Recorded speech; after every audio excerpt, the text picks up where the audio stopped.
The orientation, we're hoping to orient you to zoning so that you go to town meeting feeling like you really understand all of the symbols and at least know where to get information on zoning.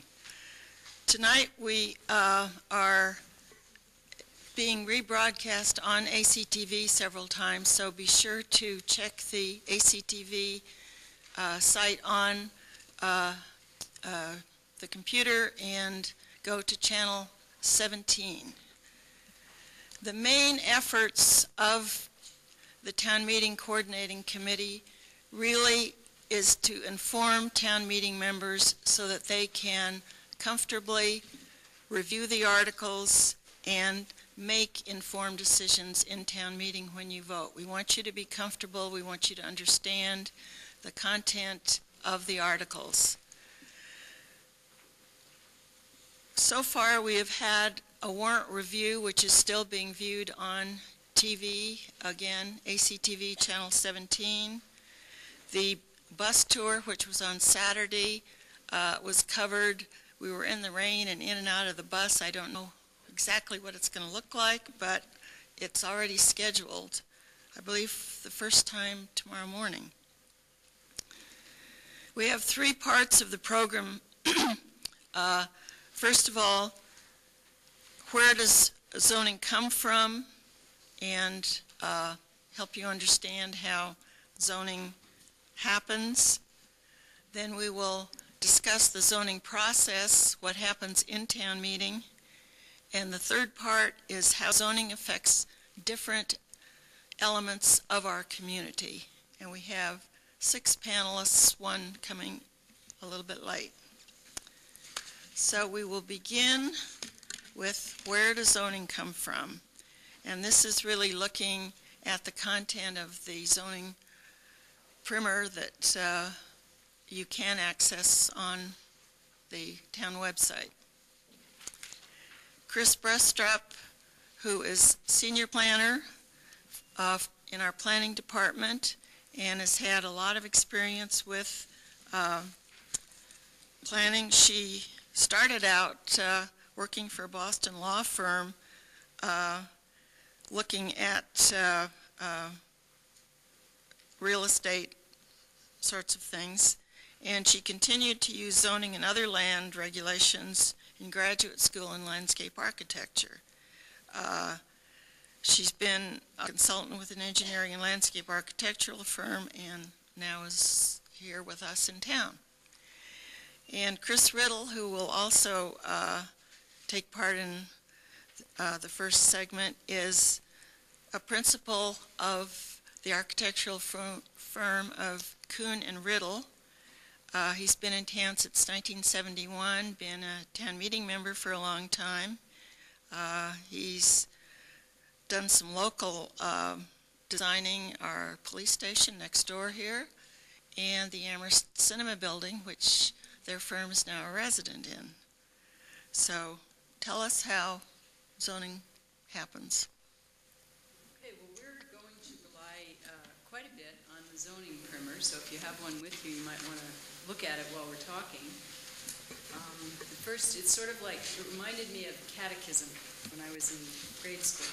You ask the question and then you give the answer. So, starting off, what is zoning? Zoning is the way a community regulates the use of land. Zoning regulations allow a community to control where different uses occur and under what circumstances. In addition to zoning, the community also has subdivision regulations, and I have a copy of our subdivision regulations right here. Actually, I also have a copy of our zoning regulations here, and there are some copies on the back table. And the subdivision regulations govern how the land is broken up into parcels and where and how new roads are built. Subdivisions can be for residential, commercial, industrial, office, or other uses. The way the land is broken up into parcels is regulated by the dimensional requirements of the zoning bylaw. The town's authority to create and implement zoning comes from the state.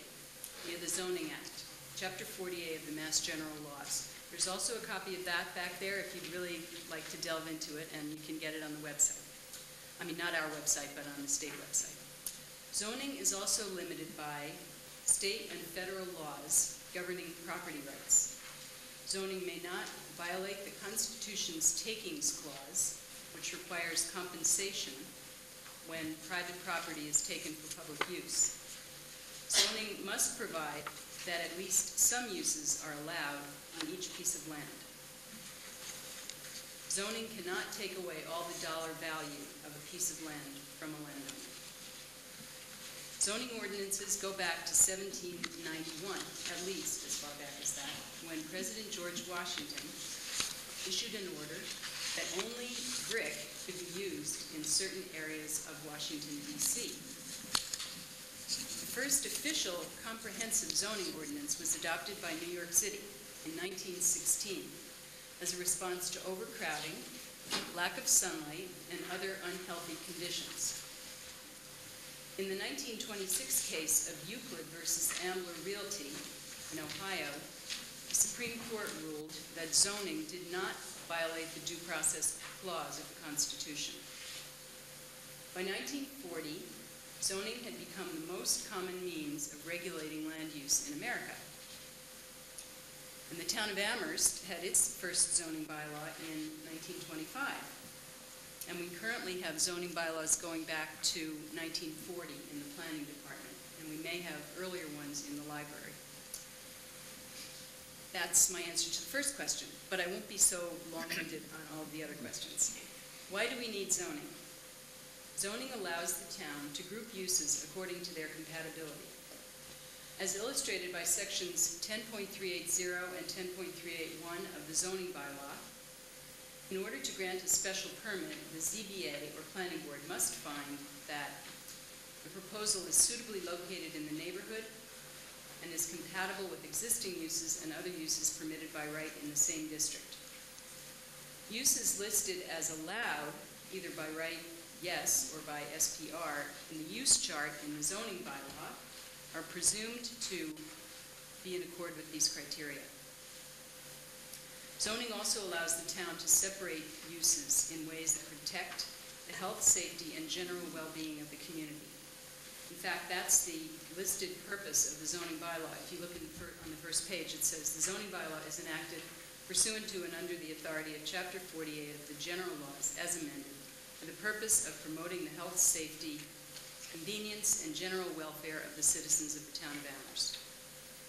Zoning enables a town to separate such things as industrial uses from residential uses. And I've actually visited Euclid, Ohio, and I've seen industrial uses next to residential uses, so I understand why there was a need for zoning.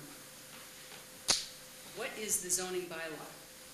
The zoning bylaw is the whole body of regulations contained in this green book and on the official zoning map. This is not the official zoning map. We have the official zoning map in the planning department, and it's quite large. It's really multi-pages and very thick, and it's in there for your use. Okay. How does zoning work? Zoning divides the town into districts and assigns each district a designation, either commercial, general business, neighborhood, residential. Every piece of land is assigned a district. Sometimes the district boundaries cut right through the middle of the property. However, normally the zoning districts line up with property lines and center lines of roads. There are also overlay districts. The overlay districts lie over the underlying zoning, and the overlay districts that we have in our town are the Watershed Protection District, the Aquifer Recharge Protection District, Farmland Conservation District, and the famous PURD, Planned Unit Residential District. There are also some special districts, which are the Flood-Prone Conservancy District, which includes all lands in, supposedly all lands in flood zones, and the Educational District, which includes all lands, or excuse me, many of the lands owned by Amherst College and Hampshire College. In districts near the center of town and around the village centers, zoning bylaws allow more commercial use and denser development. And you can see that here. Here are the village centers, and the center of town, and I'll talk about that a little bit later. What? How can you find out what a zoning designation means? Well, the one way is to go ask. The planning department's very receptive, and they'll help you. But if you want to go to original sources, you can go buy one of those green books from the clerk's office, or you can go to the website. The Town of Amherst website has the zoning map and the zoning bylaw on it in its entirety, and it's all there. I wanted to show you up on the screen here the typical way that zoning is in a given area is designated. Up at the top on the chart here, I don't know if you can, how well you can see that, but there are the zoning districts right there listed along the top. And along the left side, these are some of the zoning use groups, use categories. This chart goes on for many, many pages, and it's very detailed. But say you live in the neighborhood residence zone, RN. It's neighborhood residence, that's why they call it RN. They reverse the letters so it's less clear. If you wanted to build a townhouse in a neighborhood residence zone, well, you come down from neighborhood residence like this until you get the townhouse, and the answer is no, you can't. But if you wanted to do it in a residential village center zone, RVC, you could if you got a special permit. And if you wanted to do it in a general business zone, you could do it. That's what SP stands for. If you wanted to do it in a general business zone, you could do it if you had by site plan review. That's a process whereby the planning board reviews your site plan and designates it as acceptable. And there's also a category here that we haven't shown that's called SPP, which is a special permit given by the planning board.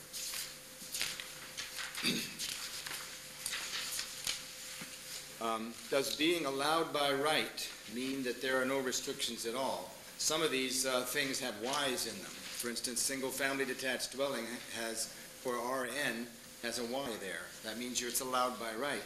Does that mean you can do anything you want to? No, it doesn't. This is the town of Amherst. There are dimensional regulations, which are, I have an example of them. This is a location, this is elsewhere in the bylaw, and it's the same thing. It has, in this case, all the zoning districts along the top, and the various kinds of dimensional regulations, basic minimum lot area, additional lot area per family, basic minimum lot frontage, front setback, etc. You go for RN, say you have RN and you want to do, where's RN? I can't find RN. There it is. Your maximum building coverage, for instance, is 20%. These dimensional regulations are a restriction on what you can do. There are also parking regulations. For projects near the town center, there's a special non-binding design review administered by the Design Review Board. For demolition of existing buildings, the Amherst Historic Commission may impose a demolition delay. And there are non-zoning regulations. There are environmental restrictions administered by the Amherst Conservation Commission.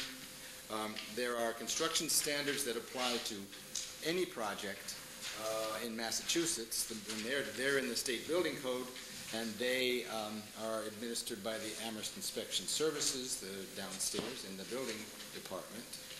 And there are accessibility issues for people with disabilities.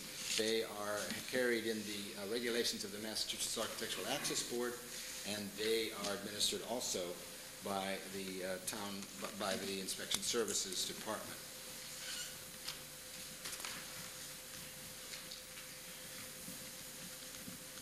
How are these, I guess I just said how they're enforced. How are these, I've skipped over a couple of things. One of them was just being allowed by right. I spoke to allowed by right, and I spoke to how the restrictions are enforced. What is site plan review, SPR, in that previous table?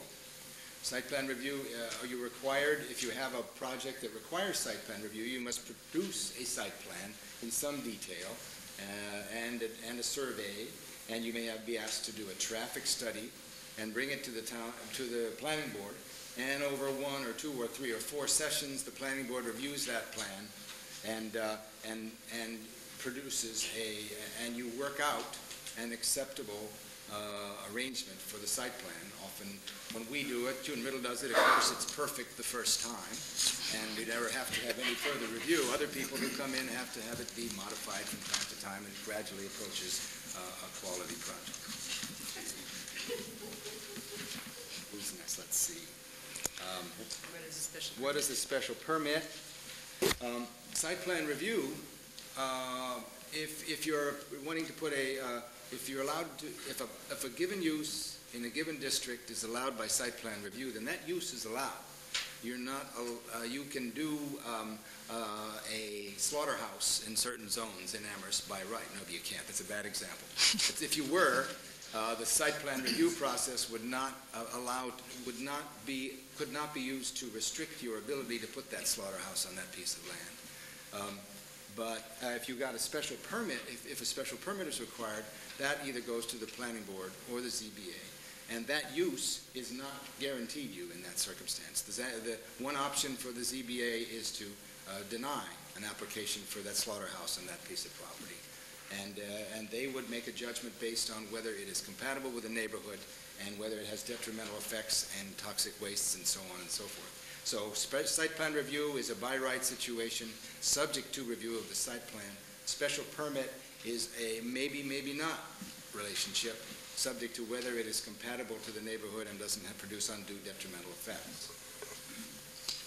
Who's next, Chris? What do the planning board and the zoning board have in common? Both boards are appointed and made up of citizens serving fixed terms. They're usually 1 to 3 year terms. There are 9 planning board members and 7 members of the zoning board of appeals. For the planning board, 9 members serve at the same time. For the zoning board of appeals in our town, only 3 members serve at the same time. The planning board members are appointed by the town manager, and the zoning board of appeals members are appointed by the select board. Both have permitting processes that require notification of abutters, and they hold a public hearing. How do the roles of the planning board and the zoning board differ? Among other things, the planning board is the permit granting authority for site plan review and for some special permits. The zoning board is the permit granting authority for most special permits. What are the specific responsibilities of the planning board? The zoning bylaw. With regard to the zoning bylaw, the planning board develops and recommends changes to town meeting. We're deeply immersed in that process right now. They review site plans, as I discussed earlier. They administer the process and grant SPR, site plan review permits. And they issue certain special permits that are designated SPP. One thing that's important to know is that the planning board can issue a special permit when it's assigned that job under that SPP designation on a supermajority basis, 2/3. Whereas the ZBA must vote unanimously. So it's harder to get a special permit from the ZBA than it is from the planning board. Unanimity versus 2/3 majority. How can the zoning bylaw be changed? That's an easy answer. There's a one and only way, by 2/3 vote of town meeting, period. How does a zone change issue come before town meeting? It can be generated by the planning board and through its zoning subcommittee. It can be generated by the zoning board of appeals. It can be generated by the select board. It can be generated by a regional planning agency such as the Pioneer Valley Regional Planning Agency. And it can be generated by a landowner requesting a change of land for his or her land. Lastly, it can be generated by a petitioner with 10 signatures if it's a regular town meeting, or 100 signatures for a special town meeting. Okay. What are the specific responsibilities of the ZBA? ZBA implements the zoning bylaw as approved by town meeting, along with the planning board. Most of its work involves special permit applications, review of special permits. It also grants variances from time to time, or at least it reviews them. It can review appeals of a decision from the building commissioner. and it can review comprehensive permit or 40B applications. Amherst's zoning bylaw does not allow use variances. It does allow the granting of dimensional variances, but only under certain very strict circumstances that are defined by state law. No variances have been granted in the 4.5 years that I've been here, although some have been applied for. The zoning board also, as I said, reviews comprehensive permit applications. Comprehensive permit is authorized under Chapter 40B of the Massachusetts General Laws. 40B was established for the purpose of promoting affordable housing. And if a town has less than 10% affordable housing, it can be subject to an unfriendly 40B application. Amherst has more than 10% affordable housing currently. 40B application allows a developer to build a development which does not comply with the dimensional requirements of the zoning bylaw. Where am I now? How can zoning change?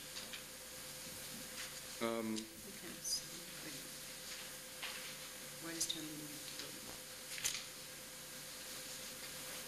Well, I'll just do, can town meeting approve a zoning change by majority vote? The answer is no, always 2/3. Is it true that town meeting must wait 2 years before again considering a zoning amendment it has voted down? A defeated zoning amendment cannot be brought back to town meeting for 2 years unless it is approved by the planning board. But very often we dismiss a zoning article rather than defeating it, and that means it can come right back at the next town meeting. How does a request for a zoning amendment get filed? A request for a zoning amendment must be submitted to the select board, which will submit it to the planning board for review. Petition forms for zoning amendments are available at the select board office. What does the planning board have to do before a proposed zoning change comes to town meeting? State law requires that a planning board hold a public hearing on a proposed zoning amendment. In Amherst, and I'm sure in other towns as well, we have a zoning subcommittee which reviews amendments and advises the planning board before their public hearings. I think we're done. Is there one more? I've done all of it. When does a zoning amendment approved by a town meeting go into effect? Immediately. There is a provision for a referendum if the referendum is called within 5 days of the end of town meeting to rescind such a vote. And all zoning amendments need to be approved by the Attorney General. Okay, now that you understand almost everything about zoning, time for some questions to fill in those gaps.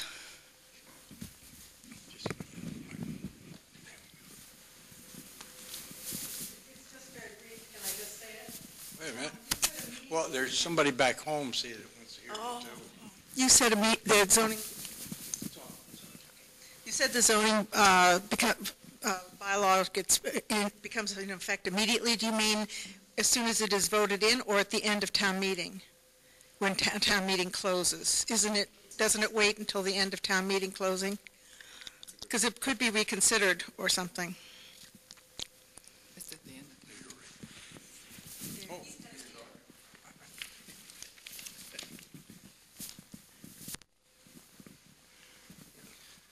A zoning amendment that's adopted by a town meeting becomes effective immediately in a legal sense as of that date if it is not reconsidered by the end of town meeting and then town meeting closes.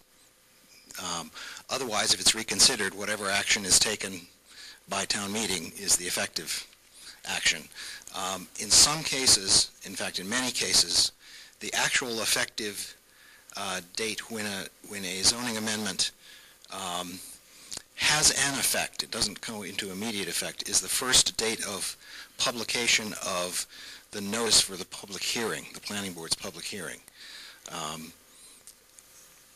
Again, that only comes into effect if the amendment is then adopted by town meeting.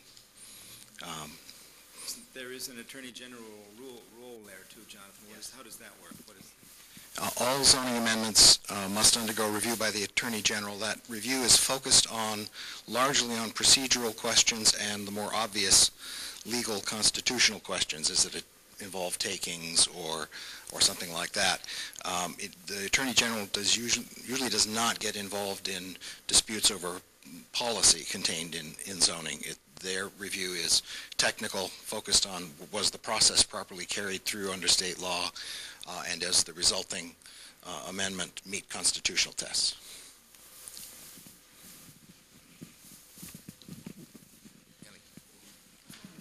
Wait a minute, here you go.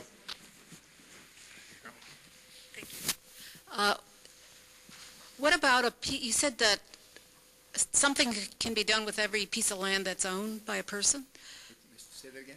You said that something can be, a piece of land, there's some permitted activity on every piece of land. I was just wondering about a piece of land that would cause harm to the general public. There's some activity, for instance, forestry or harvesting of forestry products, orchard, farm stand, raising poultry, things like that. I was thinking more of Some wetlands. level of use needs to be allowed for any piece of land. Even land in flood zones are allowed to be used for recreational purposes. But what about regular, well, so that would be the case with regular wetlands then? That's right. Okay. Just get you first. Back over there. I have two questions. One is, what percentage of applications are denied by the ZBA?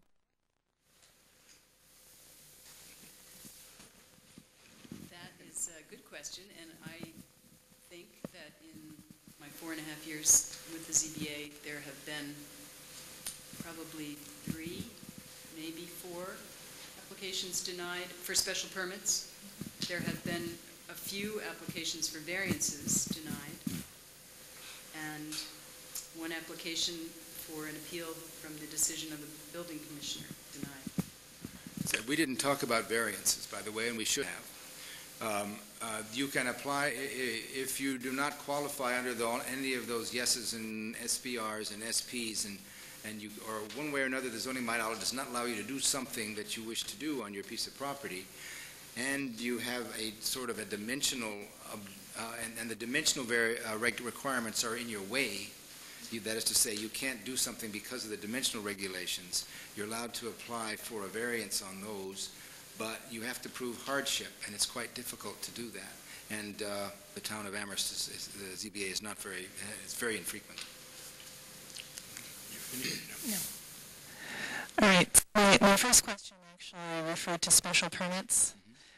So there are very few, is that correct, that are denied by the ZBA? That are denied, we probably have between 40 and 50 special permits reviewed a year, and perhaps 1 or maybe 2 are denied. Okay, thank you. It's fair to say that they're usually granted, but when granted with conditions. The ZBA has the right and the frequent practice of putting a long order of conditions at the end of their approval. Which brings me to my next question, which is that if the planning board awards a special permit under SPP, can it designate that the plan meets certain conditions, or is it approve or deny?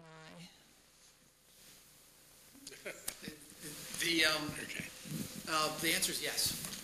And it's not only under special permits. Under a special permit, we can say, no, you may not do that until you've, and we have to be very specific about what it is they have to do to come into compliance. Under site plan review, similarly, we can require conditions be met before we, or as part of accepting that site plan. Yeah, just on the issue of number of special permits from the Zoning Board of Appeals that are approved, I heard at our precinct meeting that it was more than 98% of ZBA permits were approved. Does that sound right to you? Well, possibly. Like 98.98% is actually what. If it's 1 out of 50, that would be, what would that be, 2%? 2% that are denied, right? Yeah. Thanks.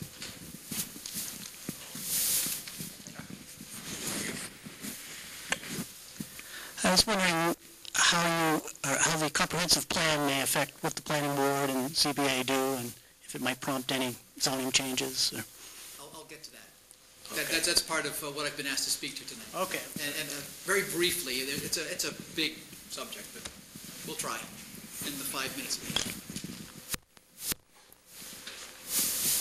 Looks like that's all the questions. So far. All right, well, now move on. Wait a minute. You want this back? You too? Yeah. There you go. Now, the second part, where does zoning come, I'm sorry. The second part, the zoning process, Aaron Hayden, who is chair of the planning board, he is project manager and utilities engineer at Amherst College. He's a member of the board of the Hitchcock Center and also on the Energy Task Force. And Mary Wentworth, she's a long-time town meeting member since on and off, she says, from about 1984. She's been very active on peace issues and is, in her spare time, a political writer. And she will talk about what happens in town meeting with zoning. Aaron, do you want to talk about Yes. what zoning looks like from the prospect of the planning board? Yes, where we sit on the planning board. First of all, I want to thank the Town Meeting Coordinating Committee for putting this together. As all of the town meeting members are about to discover, these are very tangled and complicated things, these zoning articles. I really appreciate, the Chris's helping start on that. And by the way, Chris, we get a decoder ring when the planning board, those letters actually do mean something, and there's a reason for that order, but we're not going to tell you. All right. I recognize most of the people in the room here as having been through the public hearing process in front of the planning board. So they are have intimate knowledge of how that works. I'm hoping that you folks at home are paying attention, because I can't see you, and maybe you haven't been to or watched one of these hearings go. I'm going to go back not quite as far as Chris did, and just there's one part of a sentence in Chapter 40A, the Massachusetts General Law, Section 5, Adoption or Change of Zoning Ordinances or Bylaws, Procedure. No zoning ordinance or bylaw or amendment thereto shall be adopted until after the planning board has each held a public hearing thereon. All of the processes, the procedures that we have adopted here in Amherst stem from that. It goes on, and there's all kinds of rules about what that means. The planning board is responsible for a couple of things besides zoning, or as part of zoning. Master plans. The zoning board is required by the state to accept, to adopt, to put into place. And we're still working out which exact right verb is for that on the Comprehensive Planning Committee. But we're required to accept a master plan, which has or is basically the constitution of the city. And by I mean small c constitution. What is it that the town really wants? The reason for the master plan is that it informs, it's intended to inform everything else that goes on. Subdivision approvals, zoning amendments, and zoning permits. We have been operating underneath a master plan of some sort here in town. It comes in many different places. It's in the zoning bylaws. It's in the subdivision regulations. There's a lot of places that act as a master plan. I'm looking forward to the Comprehensive Planning Committee finishing their work and getting it all put into one place. In fact, I'm hopeful that there'll be a report as part of Warrant Article 1 at town meeting, so you can have a peek and see how we're doing. The perspective of the planning board on zoning, I'm going to speak to zoning articles specifically, because that's what town meeting will be dealing with this fall. Chris has mentioned where zoning changes requests can come from. In any event, they eventually arrive at the planning board. Now, about 20 years ago, the planning board realized that the public hearing process is very effective at getting input, but there are some problems with it. One is that there are very few of them. I mean, there are only 52 weeks in the year, and the 6 or 7, or depends on how you divide them, the zoning articles that are before us, each take at least one public hearing. Some have taken 4, 5. So back in 1985, the planning board hit on the idea of the zoning subcommittee. The zoning subcommittee's role is to have public meetings, a little different animal than a public hearing. It's a little less formal. It can be held in any number of places. We have had zoning subcommittee meetings at the site of a zoning request. That process, because it's outside of the strictures of the planning board, 7 to 9 or 10 or 11:30 meeting times on Wednesdays, we can ramble around a little bit and we can organize it so that the 3 or 4 members on the subcommittee can engage the public a little more effectively than in a public hearing. The idea is for the, oh my goodness, the idea is for the subcommittee to bring to the planning board the substance of all the different issues that they will be dealing with in the public hearing so that the process can go a little bit more efficiently. I guess I'm going to stop there because I've just gotten the 1-minute warning, except 2 things that I do want to add in the 30 seconds remaining, is that the planning board is an appointed body. The 9 of us have somehow or other, through a lapse of judgment, put in a citizen action form to the town hall and thought it was a good idea to be part of the planning board.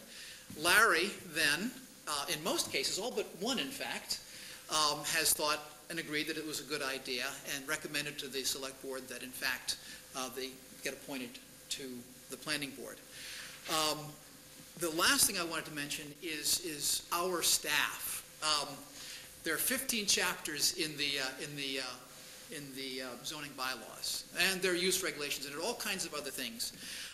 We're a volunteer organization. We meet only 2 or 3 times a week for 5 or 6 hours. We don't have time to really get up to speed on this, and this is where the planning department, with their maps and the presentations that town meeting members are familiar with because they see them on the back table, really help us get our hands around these issues. Thank you. I'm going to tell you a bit more about a petitioner who may want to originate a zoning request. Chris Riddle has already pointed out to you the 7 ways in which a zoning amendment can be placed before town meeting. The select board can do it, the zoning board of appeals, the planning board, the regional entity for the Pioneer Valley, which is the Pioneer Valley Planning Commission, or a landowner that will be affected by a zoning change can do it. But also citizens, registered voters, can do it by, for the spring town meeting, to get a petition form signed by 10 registered voters. In the fall, it's a bit more onerous because then you have to have 100 registered voters. But to begin the process, you go to the town clerk, ask for the petition form, and it's always a good idea for petitioners to write out ahead of time exactly what they want town meeting to act on, and consult with members of the planning board, the planning department, to make sure that you're using the right language, that what you're trying to do is in fact legal, and then to put your article on the petition form that you're going to be asking people to sign. After you've gotten the required number of signatures, the petition is submitted to the select board, and the select board then sends it downstairs to the town clerk so that the signatures can be authorized as legally registered voters in Amherst. And then the select board will submit the petition to the planning board for its recommendations. And as Aaron has said, the planning board is obligated to hold a public hearing within 65 days of receiving the petition from the select board. But the hearing must be at least 14 days after the hearing notice, has to be within 14 days after the hearing notice has been given to the public. The planning board must also make a report to town meeting on the proposed amendment. And there's another thing about 21 days elapsing after the public hearing before town meeting can vote on the amendment. Then town meeting must vote within 6 months of the public hearing. And as Chris has said, all zoning amendments require a 2/3 vote of town meeting for approval. Okay, now you're the petitioner. You've been through the process. You're ready to go to town meeting. What happens then? Well, your article will have been given a number and placed on the warrant. When that article is called up by the town moderator, then you or somebody that you have appointed to speak for the article in your place will step forward, and you get 5 minutes to give your reasons why you want this zoning amendment or this zoning change. And then it's opened up for discussion, and after town meeting members have hashed it out pretty thoroughly, taken more time perhaps than others might like, then town meeting will vote on it. And because it is a zoning, has to do with a zoning change, it's most likely that a voice vote won't quite do the trick. So either a standing vote in which people for or against the change stand, or a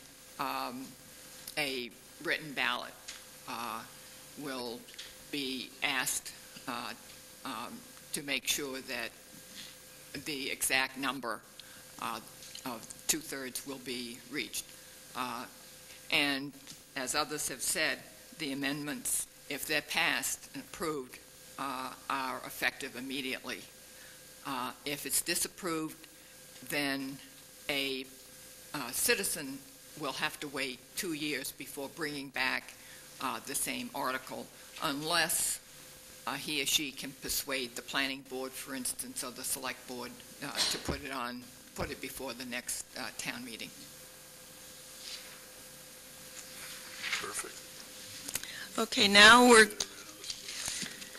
going to look at how zoning affects different sectors of our community. And Chris, the first Chris, could you show us some map areas that are designated for certain uses? This map is really just a little doctored up version of that map over there. And the center of town is right here. You want to get the microphone. Oh, sorry. I don't want them to miss a single word you're saying. Yes, now you're going to have to start all over I again. just found out half an hour ago that I was supposed to say this. So. Anyway, I started to say that this map is a sort of a little colored version, more color than that one over there, with certain areas designated. For instance, the center of town is right here, and the village centers are shown. These black areas here are actually zoned for village center business. This would be the Pomeroy Lane West Street intersection where there's quite a lot of business. Over here we have Gatehouse Road and Route 9 where there used to be a little retail store. Now there are some offices along with apartments. Over here in East Amherst we have some offices and a little store at the intersection of Pelham Road and East Street. And then we also have, I think it's called Monkey Business back here in the Village Center zone, along with that strip, that highway strip of commercial zoning in East Amherst along Route 9. And then we have the Village Center in North Amherst where there's a little shopping center there, and Watroba's store used to be. Watroba's store is now moved up to this commercial zone up here. But you can see that the commercial zones are shown in red here, and they tend to be close to where the village centers are. In the center of town, the most diverse types of zoning or types of uses go on. We have a lot of mixed uses there with stores on the ground floor, perhaps an office on the second floor, and then above that, residential uses. The pink area here is the general business district, which is the most intensively developed part of the center of town. And then the little purple sections out here are limited business, and those have more restrictions on the kinds of things that can go on. The blue, these dark blue areas, those are the PRP, Professional Research Park Districts, and you can see there are 3 of them. There's one over here in East Amherst along Route 9 going out to Belchertown. There's another one over here at the other end of Route 9, part of which has been taken by the Greenleaves retirement community, so there's really not very much left of that one. And then there's a large one up here in North Amherst along Route 116. And in those districts, various office uses, fairly restricted office uses can go on. In the village centers, similar things can happen there as can happen in the center of town. For instance, there could be a lot of mixed use with stores on the bottom floor and offices on the second floor and residential on the third floor. And there are provisions for that in the zoning bylaw already, in addition to retail stores and restaurants and that kind of thing. And the master plan talks about development, what developments might happen in the village centers.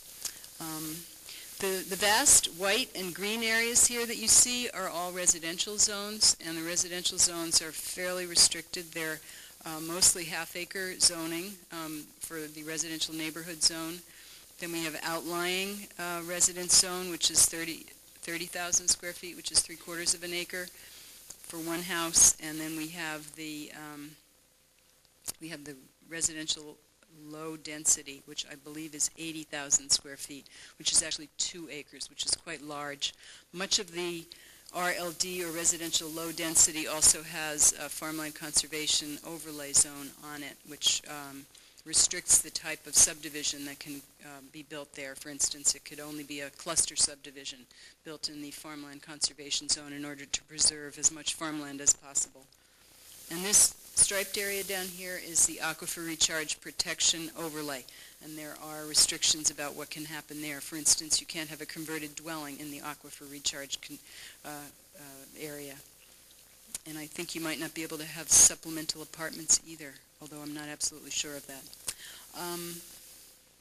So, I think that's it.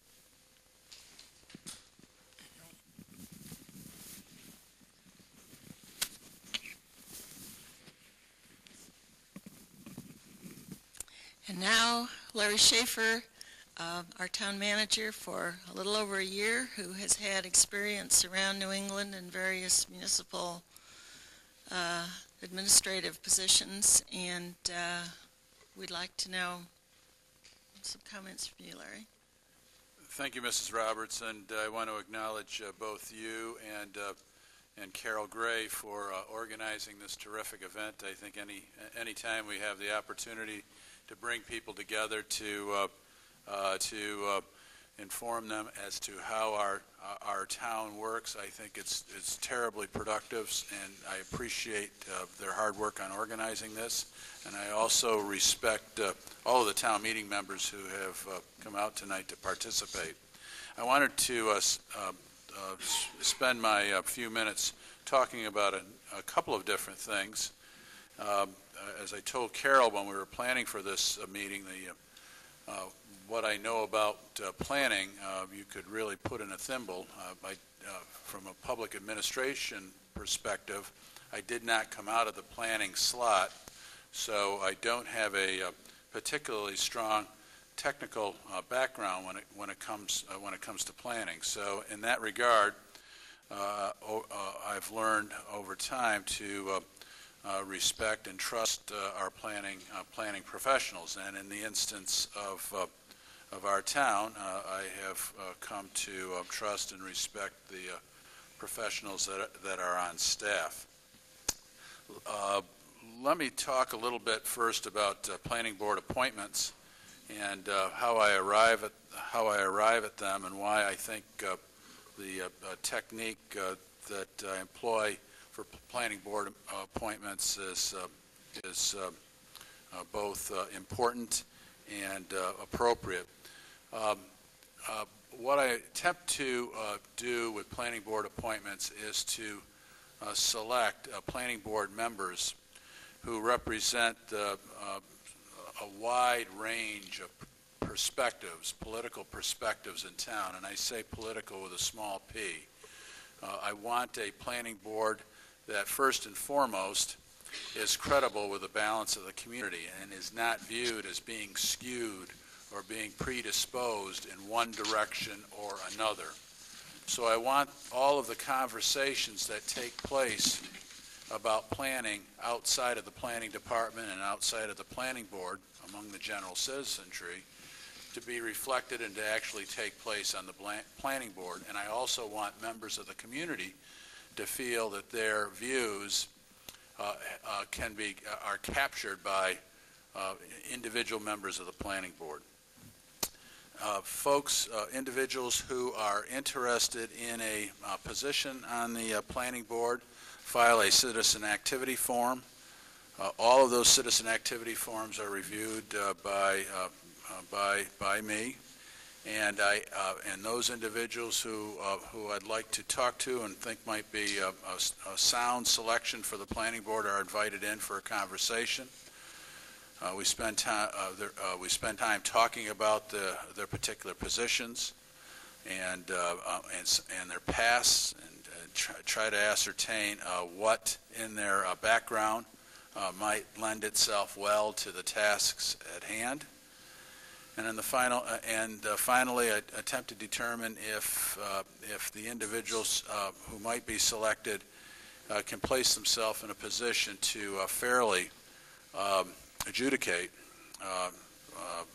the issues that come in front of them. And as I understand adjudication, I mean that to take the facts that are being presented to them and merge them with the rules and the planning bylaws. Can they adjudicate those things and come up with a decision that is fair to the town and fair to the applicant? The Town Act is very clear that the town manager makes the appointment and requires confirmation before the appointment comes into stand by the select board. One of the questions that I'm asked from time to time as to whether the select board participates in screening candidates or selecting candidates, and the answer to that is no. I've never asked the select board their opinion about any particular candidates or no other candidates because the Town Act doesn't assign to the select board that authority. And I felt that in order to be true to that, I would not ask for that decision vests to the town manager. And I must tell you that the select board has been very good about not making any suggestions along those lines. So sometimes I hear that point being made by folks, and I want to make sure that that the public knows that the Select Board does not have any role to play in the initial selection of Planning Board candidates. The second topic that I wanted to spend a minute talking about is avocation of zoning bylaw amendments by staff and in particular by the town manager. As the town meeting members will probably hear and may already know, the 6 zoning bylaw amendments that are coming forward this year have been prompted in no small part by me. I've asked our planning board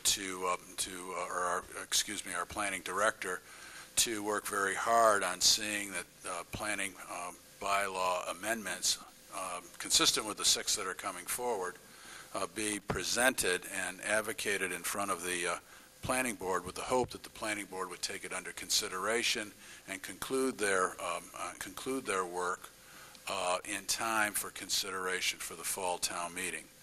So, and although the Town Act is silent on the town manager's role in advocating particular bylaw amendments, given the authority the town manager has in the selection of planning board members, and also an oversight over staff, I felt it was completely appropriate to do so. So I want to make sure that the town meeting members know that these zoning articles were not sourced out of the planning department, but really came from the town manager's office. And I think sometimes it relieves a lot of pressure on the planning department when that's articulated. And finally, in advocating any zoning bylaw change, I'm attempting to evaluate those conditions which I think will work in the best interest of the town. I ask our planning professionals and our planning board to make sure that sound planning theory is employed with some of the more practical considerations that I'm interested in. And I'm certainly always mindful and respectful of the role that the planning board plays in this. So as this process, as the development of the bylaw goes through this matriculation process through the planning board, I'm looking for their input and their revisions as they deem appropriate. And again, thank you very much for having me this evening, and I'm hoping I can answer some questions. Thank you. And now we'll ask David Zomek, the Director of Conservation and Planning for Amherst, to talk a little bit about farming and conservation, land use in the process in zoning. David came to Town Hall in, let's see, 3 years ago, a little over 3. 2004. 2004. I think you were born and raised here, though, really. That's true. And grew up, as I recall, as a bird watcher. Ecologist, naturalist. Yeah, sure. he got into land use, really, I think, through his interest in being a naturalist. He'd been at the Hitchcock Center. He had been at the Great Falls Discovery Center in... That's in Turner's Falls. Turner's Falls. And for many years has been very active in land preservation groups. He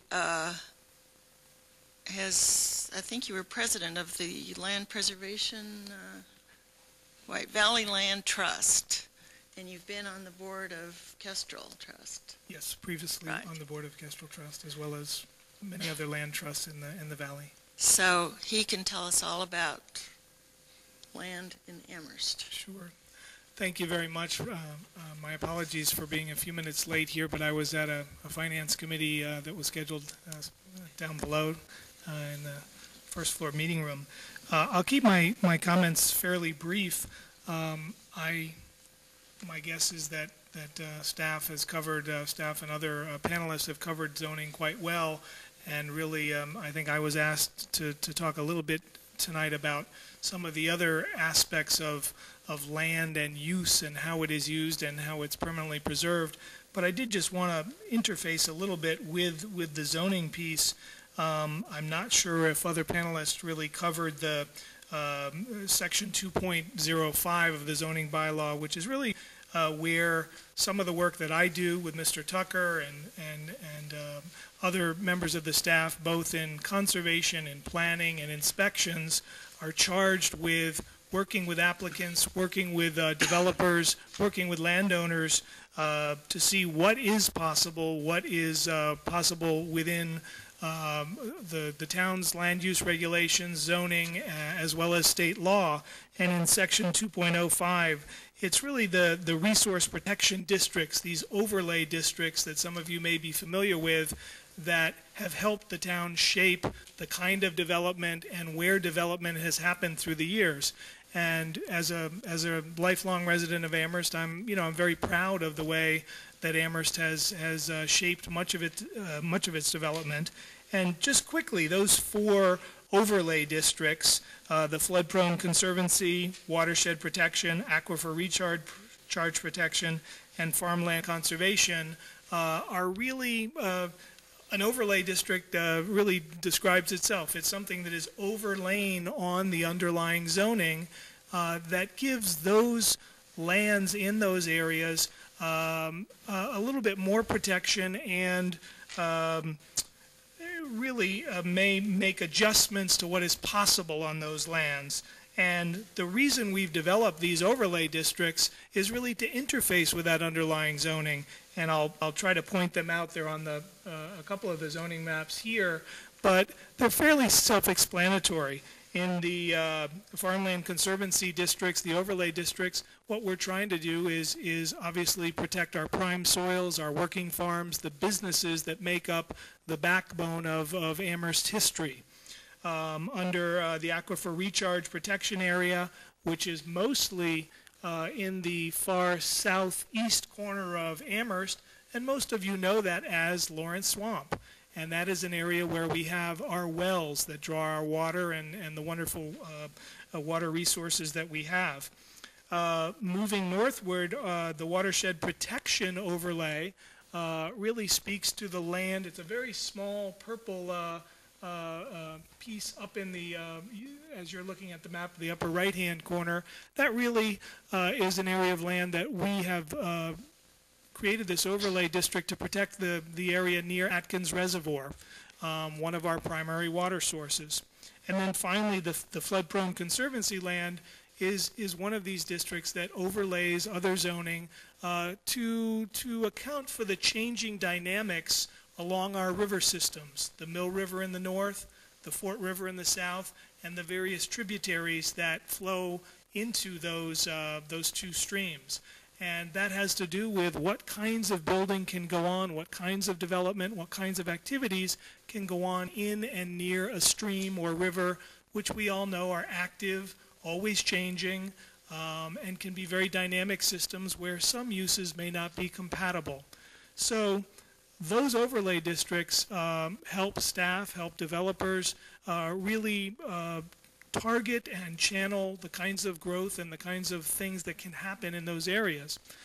I think I would be remiss if I didn't speak a little bit about this more colorful map right behind us here. And oftentimes when people ask me questions about zoning, they have a tendency to kind of mix some of the permanent land protection categories that we have in Amherst with zoning. And in fact, they're just completely different. What these maps, and some of these maps are available online now, show us is the 40-year history, really 40-year history of preserving land in Amherst. And I'll just point out a couple of the most prominent colors. And so let me start with APRs. Oftentimes people talk about APRs and we think that everybody knows what an APR is, but an APR is it stands for Agricultural Preservation Restriction. And these are the properties in the color, this orangish yellow color all throughout town. And we have about 2,000 acres of APR land. And what I think is important about APR land is these are permanently protected farm properties that are privately owned. The town does not own the land. The owners continue to pay taxes to the town of Amherst, and these lands were preserved to continue our long heritage and our long history of farming. We have a large block off of Northeast Street, some along Southeast Street, Bay Road, and up in the North Amherst 116 Sunderland Road area. The other major category are the green parcels. These are lands that have either been preserved for conservation purposes or watershed protection purposes. And again, you'll notice a large block right here, which again corresponds to, on the zoning map, although they're completely separate, completely different, this is Lawrence Swamp, where we have our wells. Another major category is along the Mount Holyoke Range.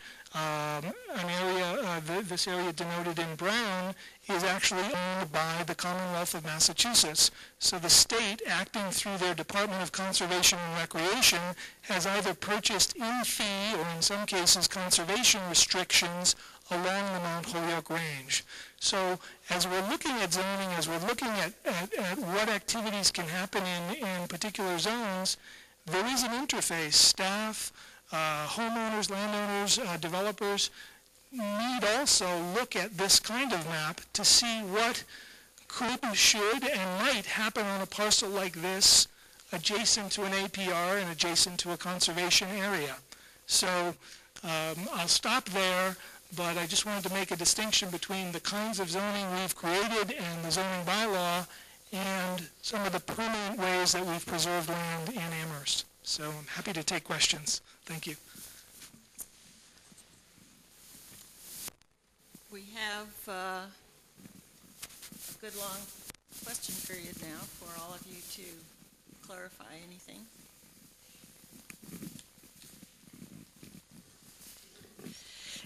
I have a couple questions. One is, and actually maybe Aaron and Mary could both address this one. If someone isn't a town meeting member but they want to be involved, they want to give input, maybe a zoning change affects near where they live or they have an interest in it for some reason, how would they participate? Like at a planning board hearing, how would they say their piece, or how does it happen? And at town meeting, how does that happen? How could they come and be heard? And also, my second question is for David.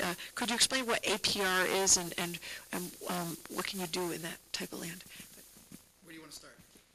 Well, I'll start with the average person who wants to participate, perhaps make a comment on a particular warrant article. And anybody in the town of Amherst should feel perfectly okay about coming to town meeting and indicating to the moderator that he or she wishes to speak, and that person will be asked if they're a registered voter in the town of Amherst, and if the answer is yes, then they will be given automatically a chance to come to the front of the room and speak for 2 minutes.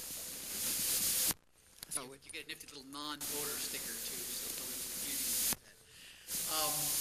The planning board, going back to the zoning subcommittee, we have an abiding interest in making sure that people who have a specific interest know about zoning subcommittee meetings.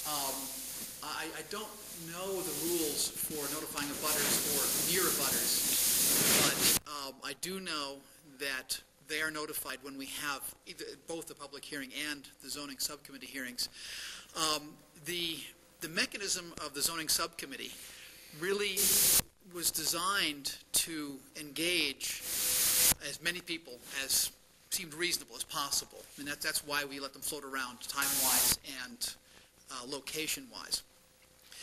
So people are encouraged to come to those. And if you pay attention to the newspaper and the website, they're often announced there in time for people to schedule coming to them. The public hearing is a more formal process.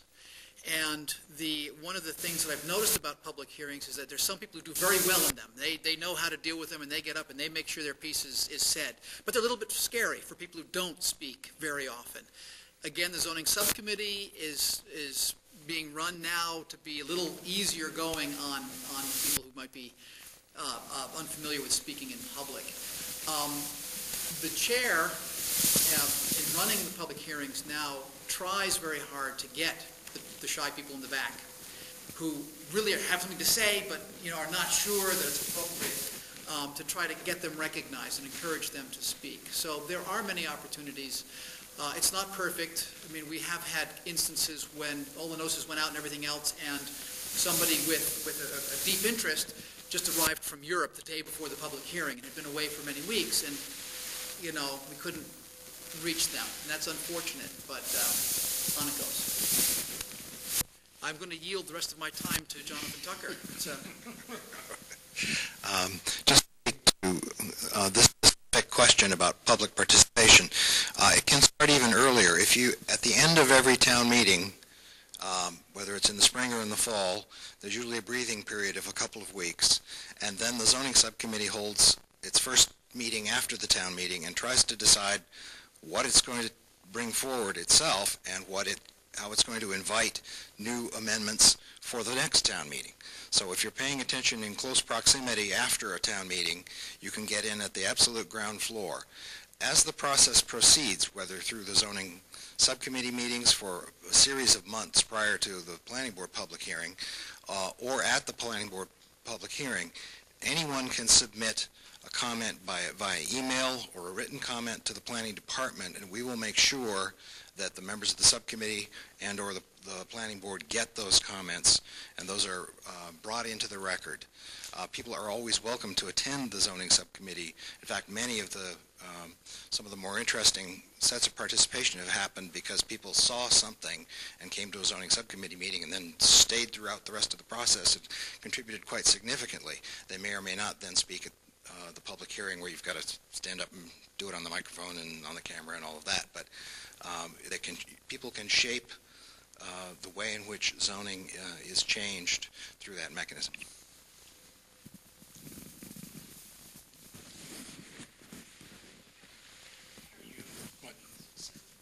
There's a second question. Could you repeat your question, Carol? Sure. Well, as I mentioned, APR land is land, privately held land, that the development rights have been sold to the Commonwealth. So those parcels in orange that you see up on the map are active working farms where the landowners have voluntarily sold or donated their development rights to the Commonwealth in perpetuity. The purpose of the program, which is about 30 years old now, was originally and continues to be to preserve the finest soils and active farms in the Commonwealth of Massachusetts. The program is not about view sheds. It's not about pretty buildings. It's about keeping farms for future generations.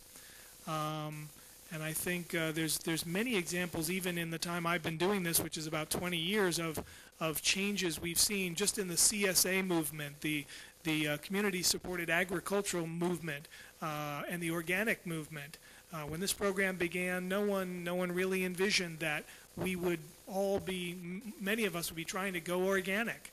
And here we are today with 3 CSA operations in Amherst, another in Hadley, a couple in Sunderland, small operations that can serve, Brookfield Farm is over 600 family members on maybe 20 tillable acres. It's amazing the kind of production that you can get off of these very small farms. So they remain in private hands, they pay taxes to the town of Amherst, and they're part of the agricultural economy of both Amherst, the region, and Massachusetts, and we really need to look no further than the farmers market on Saturday. Not all of those farmers are Amherst farmers, but many of them, my guess is 65% of them farm some APR land here in the valley. So a program that we've invested a lot of money in, a lot of private money has come into this. The Kestrel Trust, the Valley Land Fund, is often a partner in raising money to do this, and I think the key component is these are more than just a pretty view on Northeast Street or Southeast Street or Bay Road. They're active working farms, orchards, nurseries, and the list goes on and on. I have a very simple question. What is the historic rationale for the requirement of a two-thirds vote on any modification of the zoning bylaws? I presume it's statewide. I'm going to defer to Mr. Tucker on that. Thank you. It's the intent, because zoning has such a strong effect on property value, and because both the state constitution and the federal constitution have such strong protections on property value, they wanted to make sure that any changes in the rules that affected how people could use their lands could only happen by a supermajority. That it was not something that just, one extra voter making a majority at a town meeting or on a city council could make happen. That zoning would be something that was harder to change, harder to make either easier or more difficult than other kinds of regulations.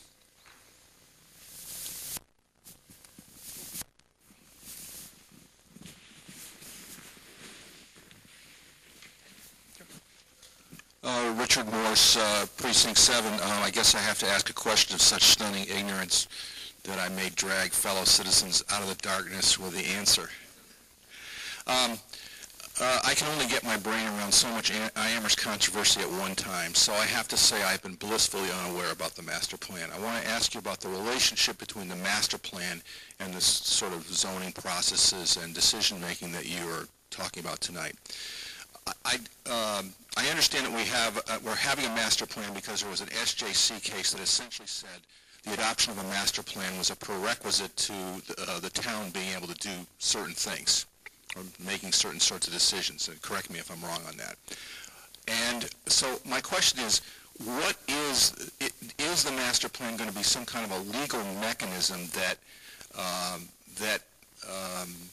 either restricts or guides the decision-making of the Planning Board and the Zoning Board of Appeals in the future? How is Amherst's discussions about zoning going to be different under a master plan? Thank you.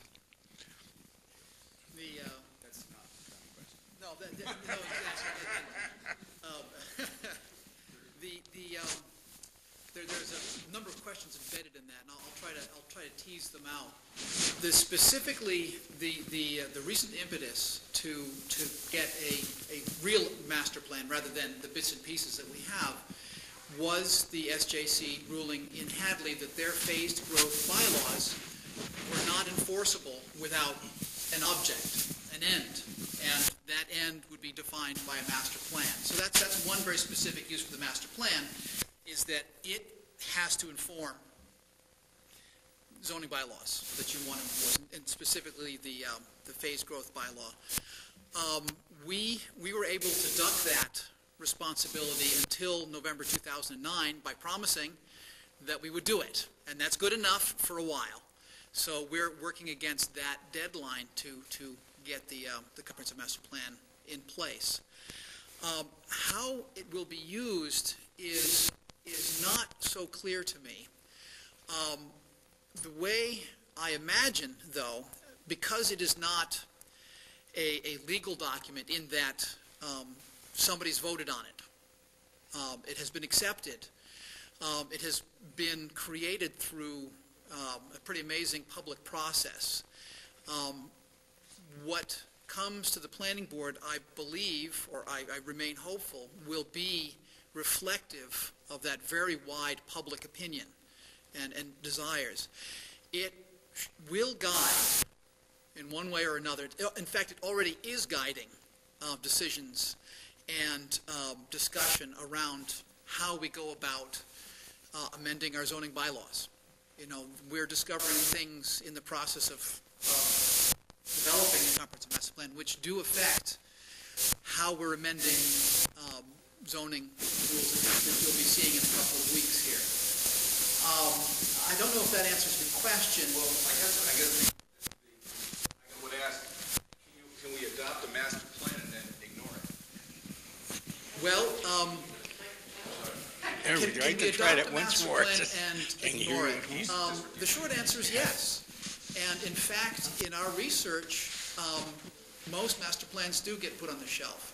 The Comprehensive Planning Committee is very aware of this and anxious that that does not happen here, and are working on developing a mechanism that will allow it to be changed over the years so that it remains useful and not set aside. I think Jonathan's going to jump in and say that no, in fact, we can't ignore it. It's a thing that's in place, but effectively, they can be ignored. They oughtn't be. That's right. The communities can, at their peril, ignore their master plan. Master plans, are, in a legal sense, are not so much intended to be limitations as they are intended to be foundations. We spoke before about the need for a two-thirds vote in order to change these rules because they have an impact on people's property rights.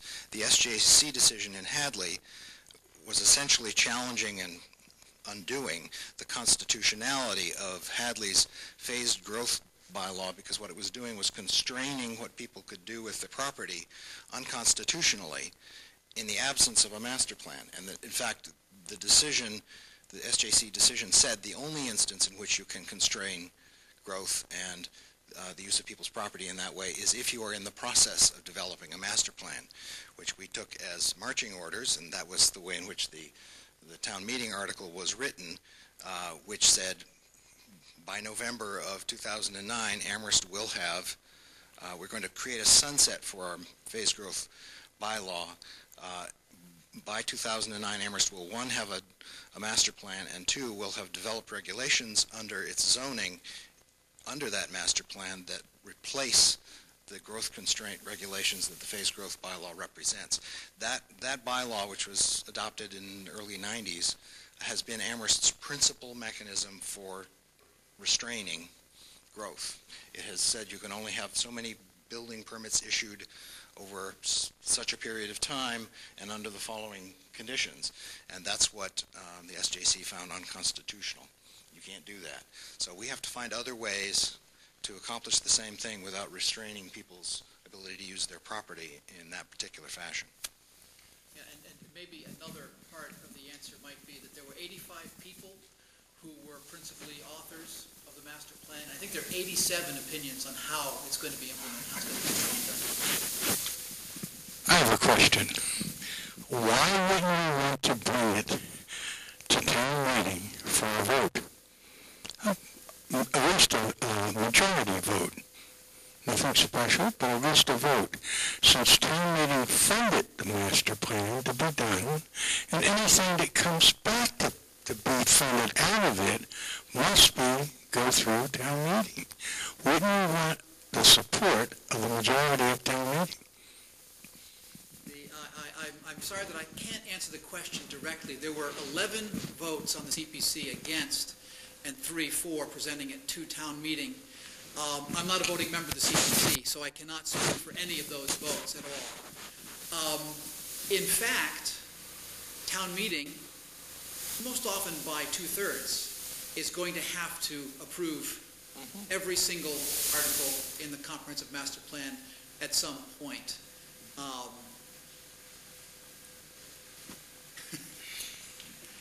Okay. Yes.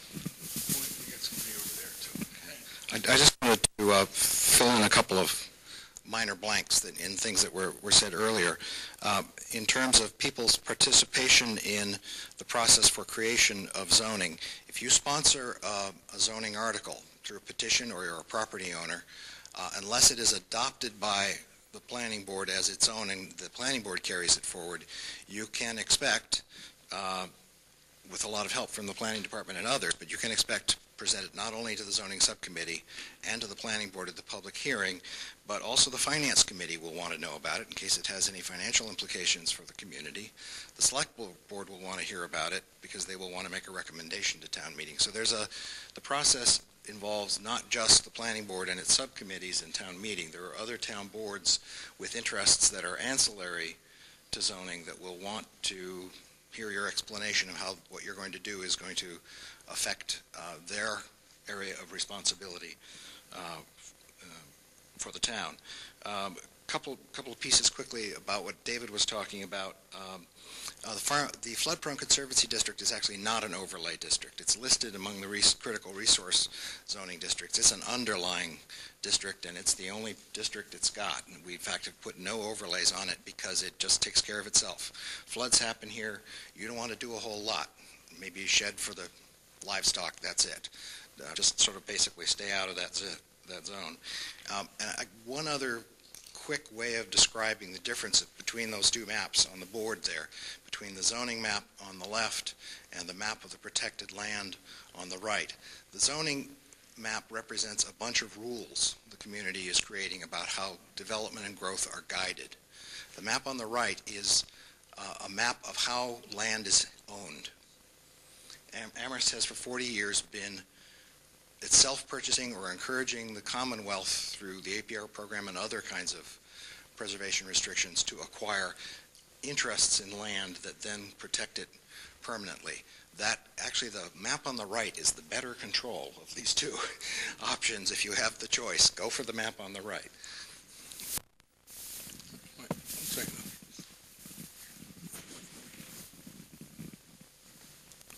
Thank you. We heard that 98% of special permits are approved by the ZBA, and we've also heard talk about how the site plan review is essentially a maybe, but kind of a determination of how things happen.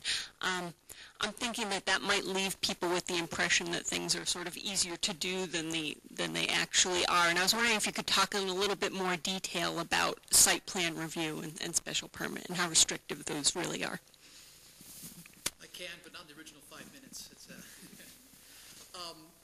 very, how to put this most usefully. In a site plan review, it's a yes, maybe. Sort of at the end of the day, if we're looking at a by right use that requires a site plan review, site plan review means that they can do what they're asking to do there by right.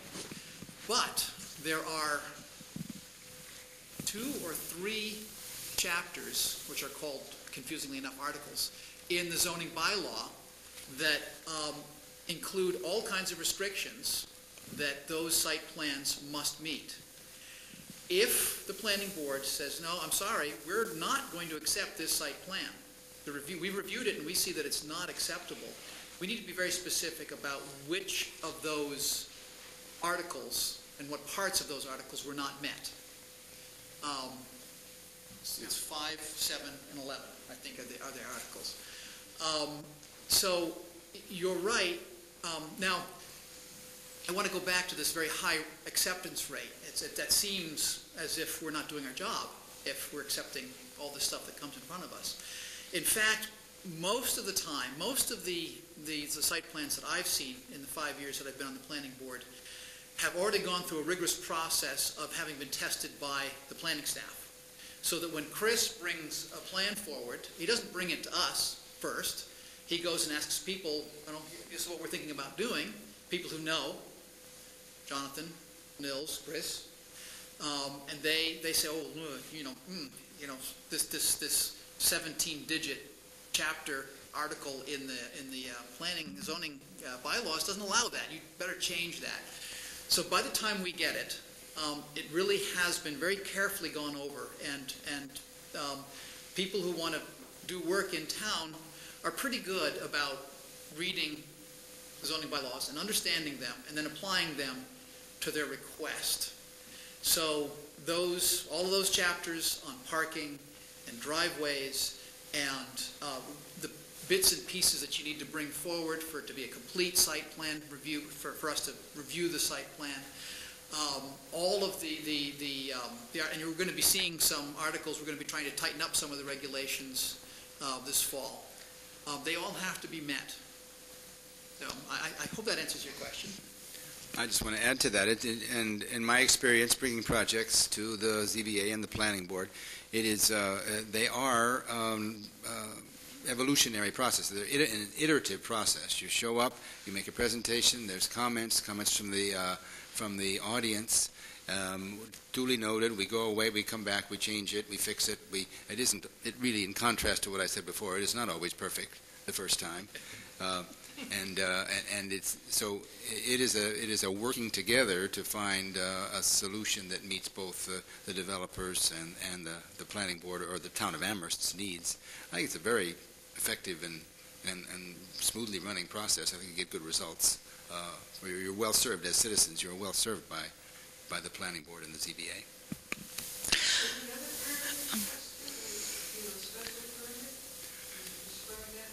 I believe you said that I thought I heard you say something about the SPR as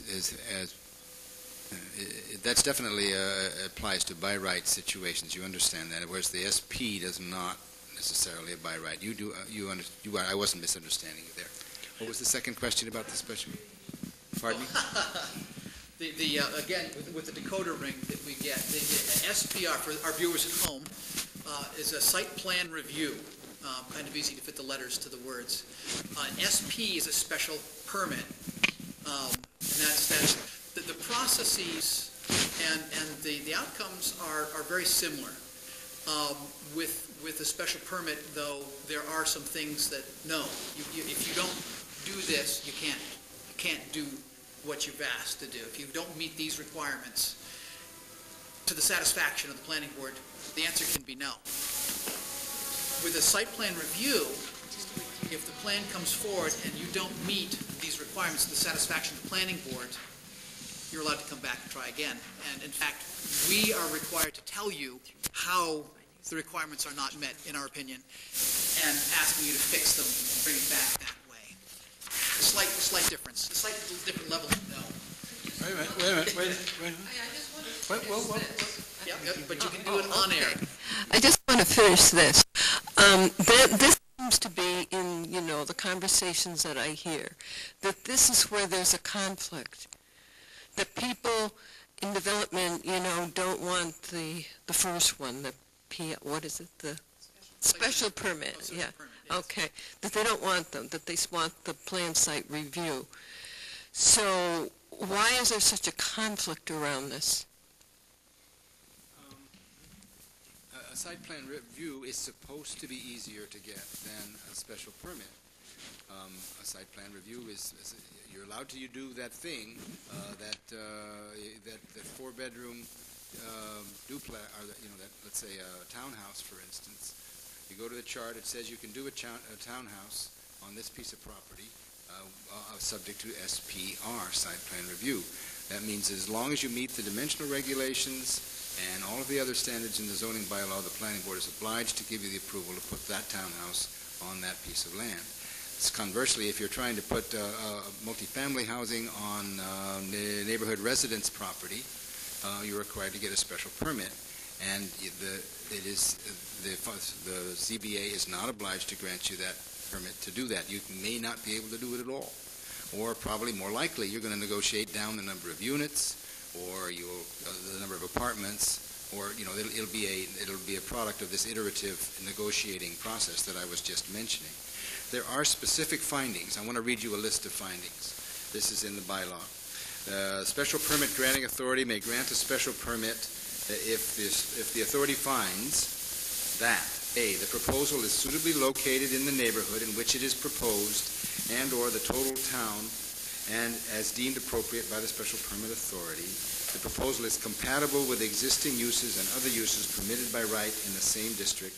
The proposal would not constitute a nuisance due to air and water pollution, flood, noise, odor, dust, vibration, lights, or visually offensive structures or site features. The proposal would not be a substantial inconvenience or hazard to abutters, vehicles, or pedestrians. Adequate or appropriate facilities will be provided for the proper operation of the proposed use. And it keeps on going and going and going. And if I'm in the audience and I want to, and I'm opposed to a proposal for a special permit, I can oblige the ZBA to tell me effectively that how all of these findings have been approved. It's up to the ZBA has got to demonstrate that all of these conditions are met in order to grant a special permit. And there's a lot of wiggle room in there. Those are subjective judgments that have to be made. And the ZBA has plenty of authority to turn something down if it wants to. And sometimes the conditions that are imposed upon a special permit allow the project to adhere to one of these criteria. In other words, when the project first comes in, it may not appear to adhere to the criteria, but then after the ZBA discusses things with the applicant and they come up with a list of conditions under which something can be approved, then they will comply with the criteria. Monday at the Precinct 7 and 8 precinct meeting for town meeting members and the public, a very interesting discussion occurred about the difference in the decision-making process for the ZBA versus the when it came to special permits. And what was said is that because the ZBA, only one person could deny a permit, what happens is that minority viewpoints, concerns of neighbors, concerns of the developer, all get taken into account when they form these conditions.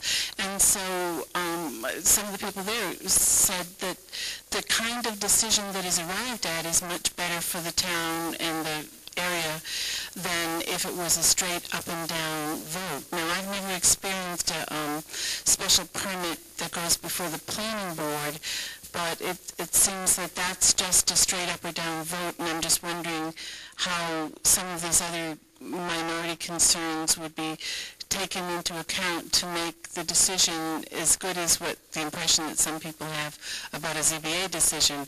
And I think the ZBA is forced to do it because they have the 98% track record of approving, and in order to get that, everybody's concerns have to be heard and dealt with. Is that also true for a planning board special permit? I'd like to say that, well, we'll share this, okay? Okay, you can start. It's two-thirds vote of the planning board for a planning board special permit. That's two-thirds of the total number of members of the planning board, and not just whoever happens to be there that night. It's pretty hard to get that.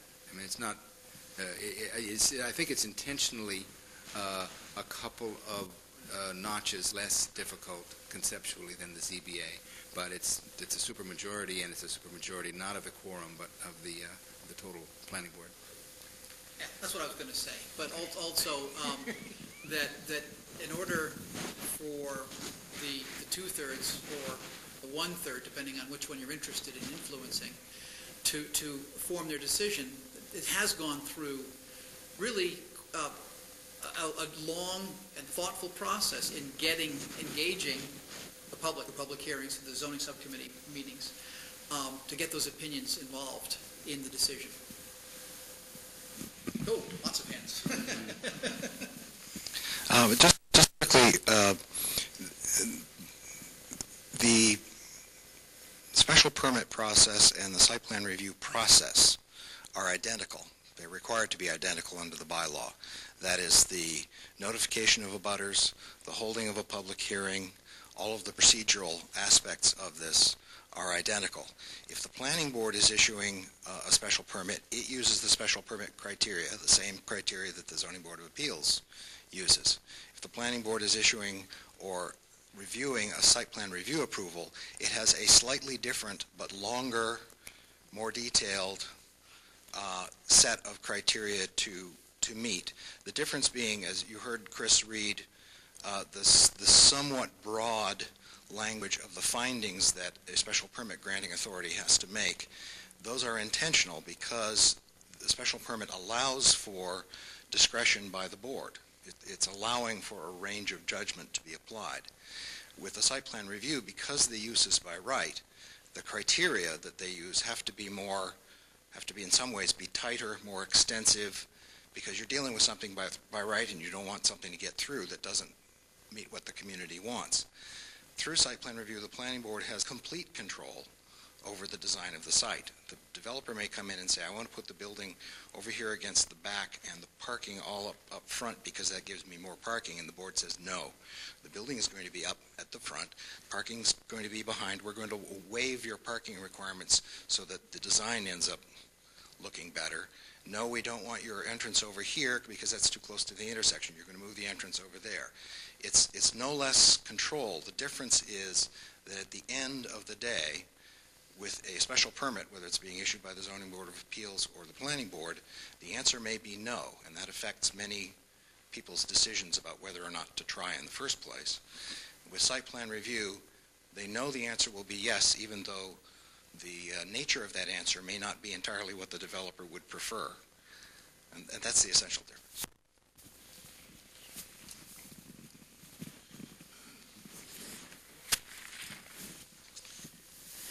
Is the university subject to zoning bylaws? And No, most of the university land is in the ED zone, and that is beyond the reach of the Planning Board and the Zoning Board of Appeals. When they are building something, they are asked to come and show a plan to the Planning Board, but other than that, they really don't need to respond to the zoning bylaw, except for, I think it's within 50 feet of the edge of their ED zone. So if they're abutting a residential zone within 50 feet, they have to adhere to the regulations that apply to the residential zone next door. Let me say that with regard to that applies to zoning and planning and zoning. It doesn't apply to the building permit process, or rather it's different depending on whether you're Amherst College or the University of Massachusetts or Hampshire. Amherst College in Hampshire obtain building permits through the inspection services downstairs. The university goes through the state building code, the state building inspector.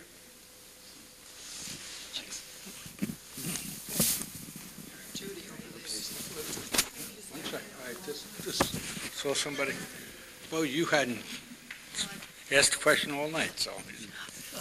Just a quick question. Maybe this isn't important, but what kind of a job does this gets a special permit from the Planning Board as opposed to the ZBA? First of all, there's no question that's unimportant. And they're very different. They're looking for the question is the difference between what it takes to get a special permit from the Zoning Board of Appeals as opposed to the Planning Board. Why even make the distinction is the question, right? There are very few special permits that are granted by the Planning Board. There's one for a cluster subdivision, and there are some minor ones listed in the footnote table that accompanies the dimensional requirements, where the Planning Board can waive certain of the dimensional requirements via a special permit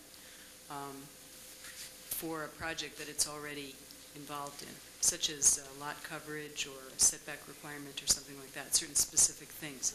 Whereas, no, it's designed to connect it with its, the Planning Board already is reviewing the subdivision plan, and as part of the subdivision plan, it reviews the cluster special permit. I want to say that I think, I'm sorry, I'll be right, I'm sorry, I didn't say that right, did I, Jennifer? Site plan review, it used to be cluster special permit, but not site plan review. I think that's a really good question, a basic question that I think the Planning Board has got to answer. We're facing an overlay district that requires SPP special permit. It's going to come up momentarily, and I think the Planning Board has got to have a good answer for why make the distinction between SPP and SB. What I've been hearing you talk about tonight is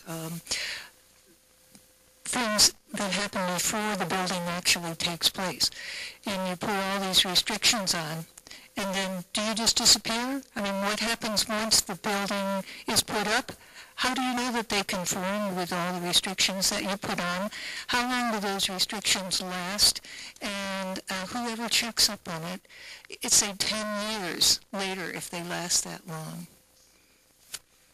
I think Jonathan should answer that because that does fall entirely within this building.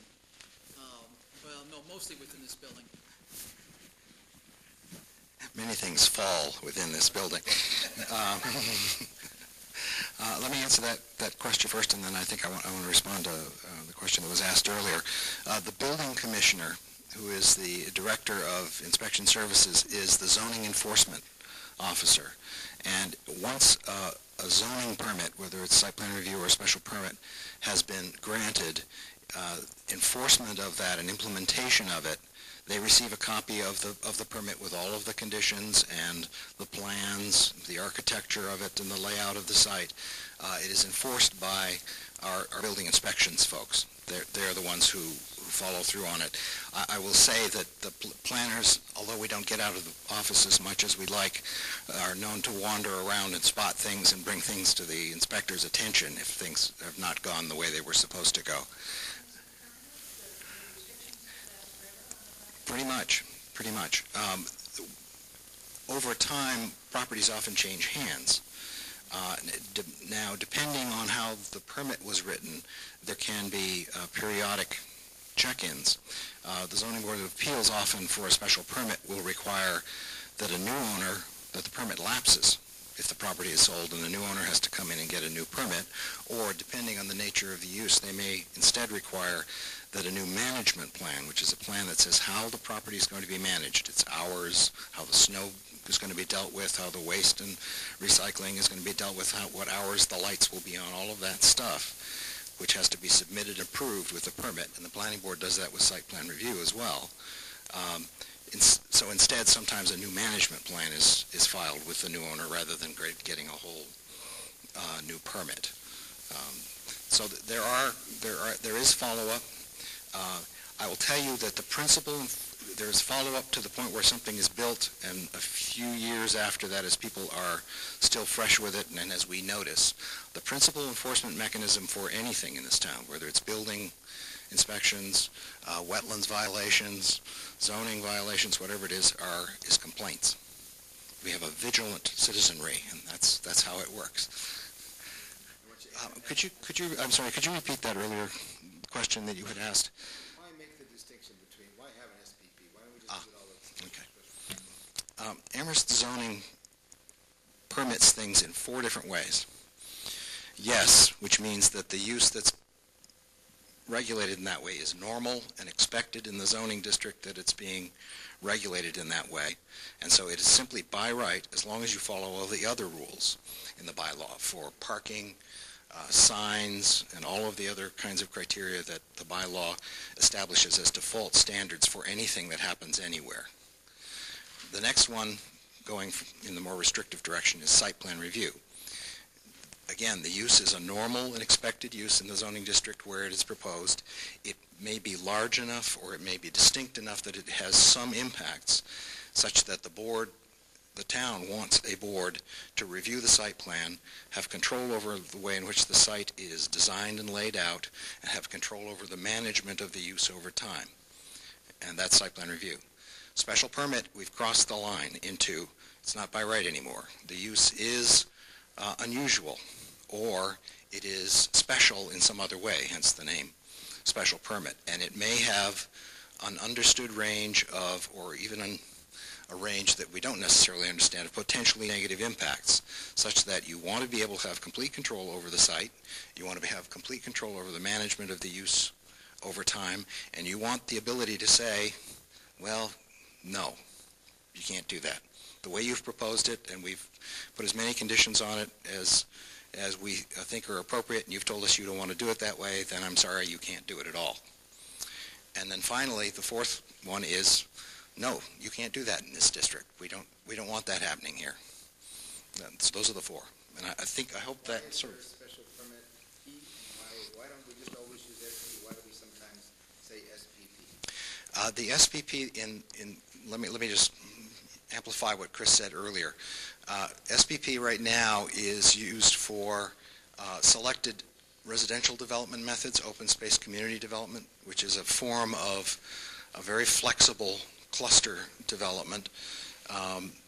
It's actually kind of a PORD without the overlay district that's required. It is, as Chris said, used for the amendment of a range of kinds of dimensional regulations, particularly those having to do with roadways or driveways, which correspond to the planning board's responsibility and jurisdiction over roads through the subdivision process.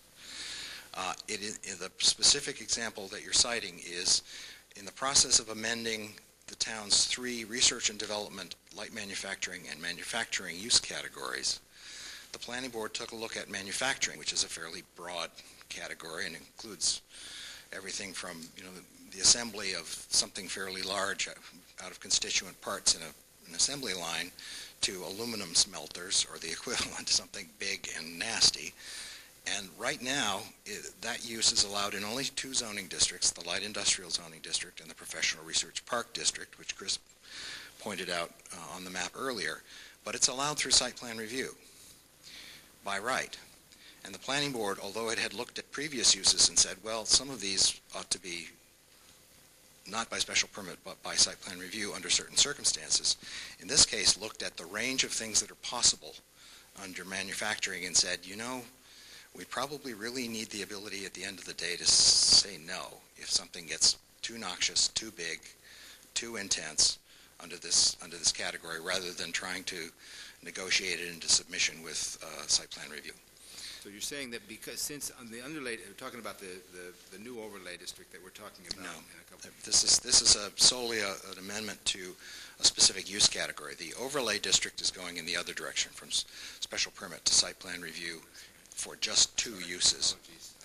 No problem. But the reason that it's going from site plan review by the planning board to special permit by the planning board is because it was the planning board permit to start with. And we're just maintaining continuity.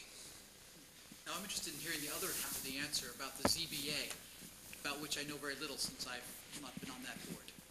What is their special permit and the difference between the planning board special permit? There's no... I think that's your question, right? Well, actually, I think my question has been answered, but you can ask yours. Okay, no. The answer to that question is in part a historic tale. I'm an Amherst native. I was here in the 60s and the early 70s when the university did its huge growth. The town's population doubled in 10 years and then doubled again in the next 10 years. And the town had an allergic reaction, not surprisingly, to all of the apartment buildings that were popping up everywhere, all of the subdivisions that were popping up everywhere, and it completely revamped in 1974 its zoning bylaw and its zoning regulations. And a whole bunch of things that had been by right through plan approval, which was the predecessor to site plan review, suddenly became special permit, such that right now, of all of the uses, and there are about 79 of them in the use chart in the bylaw that are supposed to describe all the different things anybody could do in Amherst, about 2/3 of them or more, close to 70%, are by special permit rather than by right through site plan review. So that's part of the answer. The other answer is that the Zoning Board of Appeals, as established under state law, is an appeals board initially. It also handles selected, state law gives it selected kinds of special permits to issue. It doesn't give it automatic jurisdiction over all special permits. In different communities, special permits are issued by select boards, by planning boards, by other boards. It's just been Amherst's history that the ZBA was the special permit granting authority, and we went through this historical shift in the community's demographics, and the community's reaction was, whoa, wait a minute. We want to be able to stop whatever comes forward. And the town is still working its way out of that reaction. And we have a long tradition of excellent, I must say, we have had, partly as a consequence of the participation of land use law professors from Amherst College, the university, and others, excellent ZBA work for decades here. And that's part of the reason why no one has felt the need to change anything substantially, because the work has been such high quality. Now when we're looking at, as the town manager said earlier, when we're looking at the need to shift our economic base slightly, some uses, selected uses, very carefully considered, are being proposed to go from special permit to site plan review in order to encourage them, because the special permit process, whether it's through the Zoning Board of Appeals or through the Planning Board, allows for the possibility of someone saying no, and a developer, a property owner, whoever, looking at that process and thinking about, well, shall I invest hundreds of thousands of dollars in a potential permit that I might not get? Too often in the past has made the decision, no, I'm not going to try. Since this is live on HCTV and it's 9 o'clock, I think we ought to probably conclude. So would you like to finish up?